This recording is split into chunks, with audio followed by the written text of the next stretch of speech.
Yeah, good afternoon, everybody here. My name is Paulus Widjaja, and as Fernando has said, I have been asked also to talk about 15 minutes, and it's not comparable at all with 41 hours that I took to fly from Yogyakarta to Toronto. So you can imagine, I flew 41 hours only to speak for 15 minutes.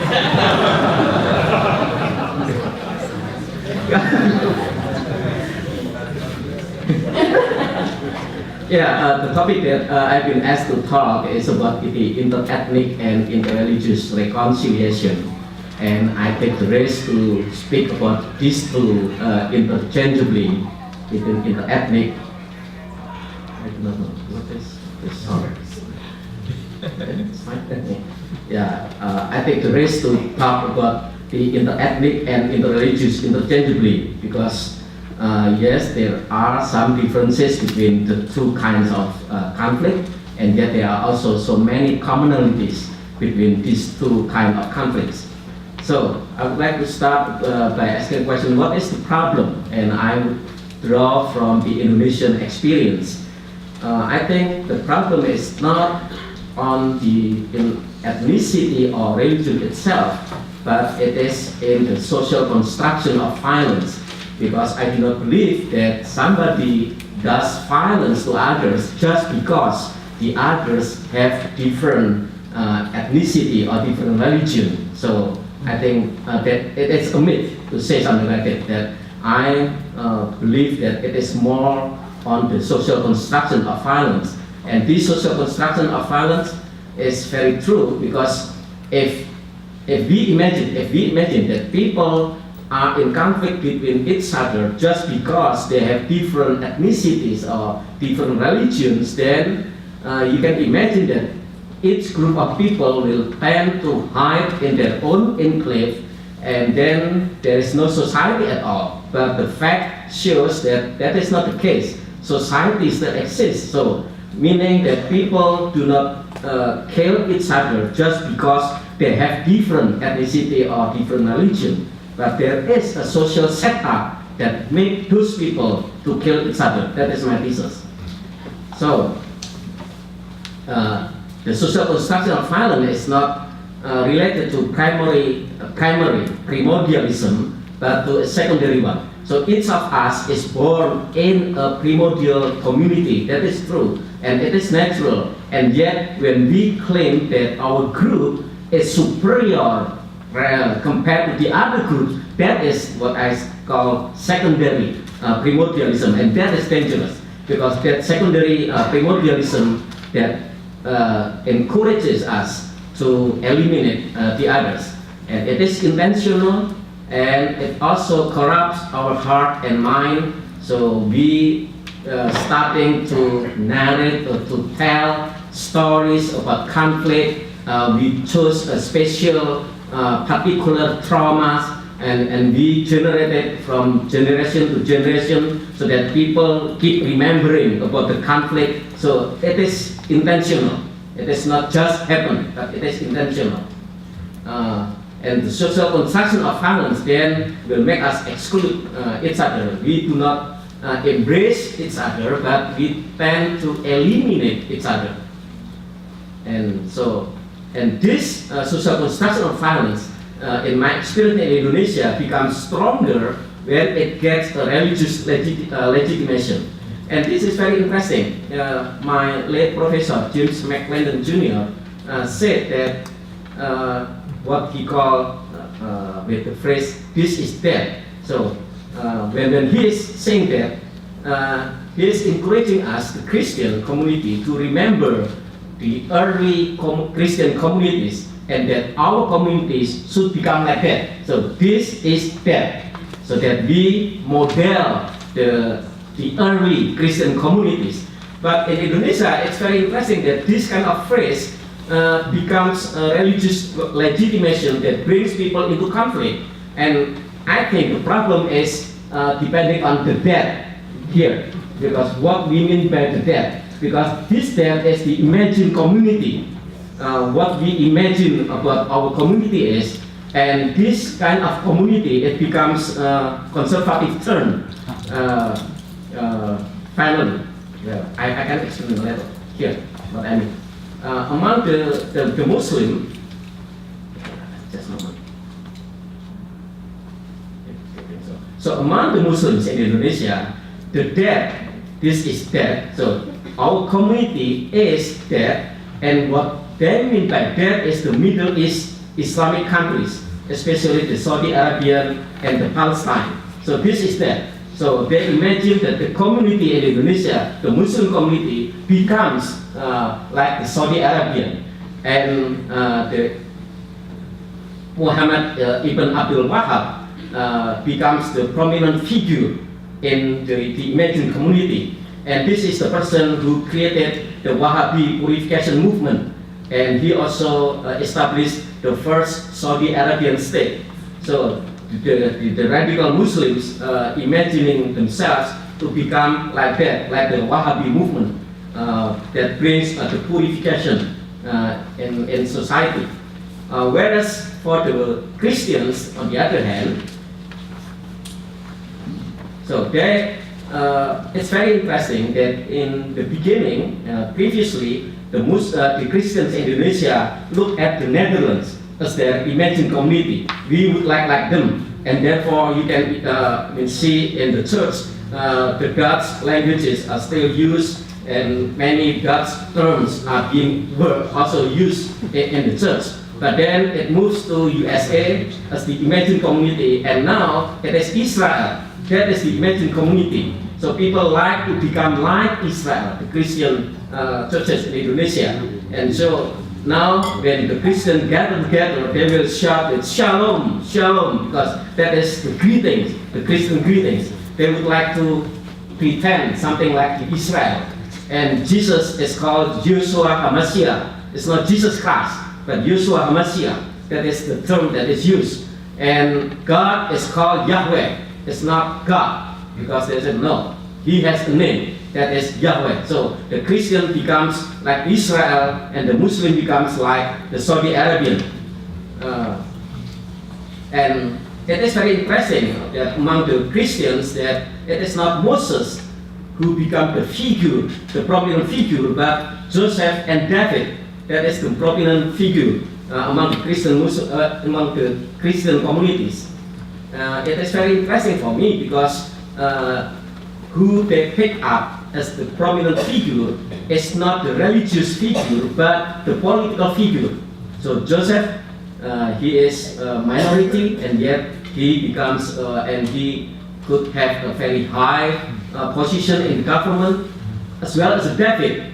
David also becomes the king, even though he has to conquer Goliath, that is the giant. So that is very interesting, and you can imagine that now in Indonesia you can see the purifier versus the superior minority, because the Muslims want to become like the Wahhabi, who bring the purification to the religion, even to the society, and then the Christians want to become like Joseph or like David. It is minority, and yet it is a superior minority. And so here is the problem.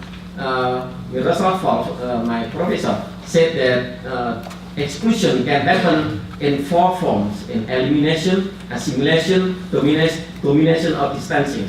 I can give you some example. The elimination, meaning that we exclude people. This is the worst form of exclusion, that we eliminate people. Genocide in Nazi in Rwanda. In Indonesia, it also happened with the anti-Chinese riot, anti-Chinese violence. So they want to eliminate all kind of Chinese descendants from Indonesia. And also anti-Ahmadiyya. This is a branch of the Muslims, but it is not officially recognized and acknowledged by the Muslims, the mainstream Muslims. So the Ahmadiyya also had to be eliminated. Some people say that Ahmadiyya is actually Mennonite Muslims, because the Ahmadiyya is very quiet and very peaceful. They strive for peace, and so they call it Mennonite Muslims. But it has to be eliminated. So in Indonesia. Then secondly, assimilation. Assimilation is, well, it's not as worse as the elimination, but this is also a bad thing. The assimilation is we enforce other groups to be eliminated, to be assimilated, and to be put under the dominant identity. And they have to strip off their own identity and have to replace it with the dominant identity. For example, in Indonesia, if you have this Western name, Nikita Willy, for example, it is fine. Nobody will ask about it, and government will not ask you to change your name. Or if you have Arabic names, Quraishiha, it is also fine. But if you are born with Tan King Bun, this is a Chinese name, then suddenly it becomes a problem. I was born as Xiao Dianpa, but the government said no, you have to change your name. So therefore I become Paulus Widjaja. Because so it is very interesting that if you are born with Western names, it is fine. With Arabic names, it is fine. But with Chinese name, that is a problem. You have to change it. Even in Central Java, where the Mennonite majority live, it used to be a regulation by the government to prohibit the Chinese to eat the Chinese New Year cake. So because they think that if we eat the Chinese New Year cake, then our Chinese identity becomes stronger. So we should not eat that Chinese New Year cake. Even though if you look at the Indonesian dietary, you can find a lot of Chinese menus. There is bak mi, bak moi, bakso, bakpia, bakjang, whenever. And it's very interesting. Bak means pork, and yet it can be accepted, but somehow with the Chinese New Year cake, it is not accepted. And the third kind of exclusion is domination, in which we submit other groups under our power. So this is something like that happens in Rohingya, with the Rohingya or Karen in Burmese. In Indonesia, there is also this joint regulation between Minister for Religious Affairs and Minister for Internal Affairs, in which it's stated that if we Christians want to build a church, then we should get, we should provide a proof that there are at least 90 families who will use that church building. That is one. And then secondly, we should have building who said that they agree that we will build a church there. And we also should get a recommendation from the local office of Department of Religious Affairs, and also a recommendation from the local Interreligious Joint Forum. But in this joint forum, of course, Christian usually is represented only with one person, or it's just one person among so many other Muslim leaders. So it's actually factually it's very difficult. It's almost impossible to get a recommendation from this Interreligious Joint Forum. So this is the kind of domination. So we are not eliminated, and yet we are put under the power of the dominating group. And a fourth form of exclusion is distancing. It's very interesting. If you look at this picture, it's a very nice picture. Everybody is smiling and is happy, but this is a very wrong picture, because everybody is connected with somebody who is alive. So Chinese with Chinese, Muslim with Muslims. So it is not a mixed group. So this is the kind of distancing. So this is the lowest form of exclusion. So we are there, we are recognized, and yet people do not get acquainted with each other. So there is a distancing, what I call a vertical relation. People only connect with people who are alive. So it's not with people who are different. Now, what should we do if that is the case? So I draw inspiration from Milton Bennett about integration. So he said that actually people live in different stages, and this is that we have to be sensitive and we have to be careful with, that people are not at the same platform. So if we want to help the people to get the inter-ethnic and inter-religious reconciliation, we need to be aware where they are, because each state has its own problem and has its own solution. So the first stage is denial. This is when people deny the existence of other groups in society due to isolation or withdrawal. And so what should we do with people like this? We have to bring awareness so that these people can realize that our group is not the only group in society. And what can we do practically? Well, we can do cultural and religious festival, like in our campus, Duta Wacana, every year when we are celebrating International Day of Peace, we always have a festival. So we invite people, students from different background of ethnicities and different religions to perform, so that people know that outside themselves there are a lot of different groups and they have their own potential, their own uniqueness that we have to appreciate. So we can use this kind of festival, or education of multiculturalism, or even culinary festival. In Yogyakarta now it's good that every Chinese New Year there is a week of culinary festival in which people can try to taste Chinese food, a different kind of Chinese food as being celebrated on the road, on the street. So it's very, very good thing to help people to move on from the state of denial. The second stage is defense, and this is in my experience in Indonesia where the most people are in. So they realize that there are other groups outside themselves, and yet they feel that their own group is superior compared to the other groups.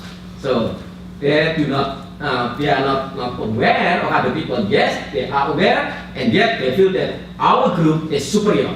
So what kind of empowerment that we can do? We can build up an understanding so that people from each group can realize that every group has their own uniqueness and yet also the commonalities that we share together. What we can do practically? Well, we can do a frontal visit to other communities. And here I would like to draw attention. This is me, and this is during the Maundy Thursday, a day before the Good Friday. So we always have church worship, and some of my students, Muslim students, ask whether they can come and can join in, and I welcome them. So here you can see they join in our, this is the Mennonite Church in Yogyakarta. So they join in the Maundy Thursday worship. And from time to time, we also have students from Muslim students who come to our Mennonite church, and then they ask to us about what is the Mennonite, who are the Mennonites, and what is the doctrine of the Mennonites, so forth. Just to visit and to learn from each other. Well, it happens that the pastor of this congregation is my wife, so so it's very easy to get the connection. Yeah, and this is I also from time to time bring Christians also to other communities to look at to learn from the other. And the third stage is minimization. This is where people are aware and people appreciate, and yet then they go too far by saying that everybody is the same. So we should bring them to the empowerment to contextualizing that no, not everybody is the same. Everybody has their own context, their own way of thinking, their own belief. And we can do this practically. Well, this is the training, spirituality or peace building training that we have from people from different religions. We also have an intensive study on Islam, so where the Christian pastor can really learn about Islam. So it's not just to see that they are the same like us. No, they are different. And what is the difference? And so we really learn deeply. Then the fourth stage is acceptance. This is better when people can accept others who are different and even to respect them. So here we can start to establish communication between these people. Something like interfaith dialogue. So in my course in theology, I always invite those people from the radical Muslims to come to my class and to tell to my students why they burn churches and why they close churches, because it is not that only that we are annoyed by them, but they are also annoyed by us. So and we need to know why they are annoyed by the Christians. So I invited them to come to tell their stories. And networking, I start here. And the fifth stage is adaptation, where we can start to empathize and living comfortably with other people. And here, the communication can be enhanced into interaction. Here we can have a live-in. From time to time, we also bring our students, Christian students, to live in the Islamic boarding school and to learn, really to have interaction with them, to really learn about how they live and so forth. Joint action we can also do. The training. So this is a joint action. Disaster relief we can also do. Here I am going to speak a little bit more about this kind of experiment. This is where there was an earthquake, a big earthquake in Yogyakarta, and the situation was very messy, and many of the help that was brought into that area was looted along the way. So I called the commander of the Hezbollah corps, who have been friends for us, to help us, and so they sent 50, they call it soldiers, to protect 2 trucks, MCC trucks, full with staple goods, to protect them, and we could go directly into the remote areas and to distribute the help. And also after that, we also working with them to build temporary shelter. This is also very interesting because at that time the director of Conrad is the NGO, Catholic NGO from the Netherlands, came to visit me and asked me to help to build 4,000 units of temporary shelters. And so I said to Conrad directors that if you only need to build shelter, then you better find somebody else, because I'm not interested and I do not have the knowledge to build shelter. And yet, if you allow me to build the shelter with peace building perspective, then I will be interested. And so after a long deal, then he agreed. So he gave us the project, and when we calculated, we needed about 400 carpenters. So what I did was, I asked the Mennonite churches in Jepara to send 200 carpenters, and then I also asked the Hezbollah soldiers to send 200 carpenters. So I blended them, the 400 carpenters, and I divided them into groups of 5, consists of Mennonites and the Hezbollah, and who work in the society. And so this is where they work. And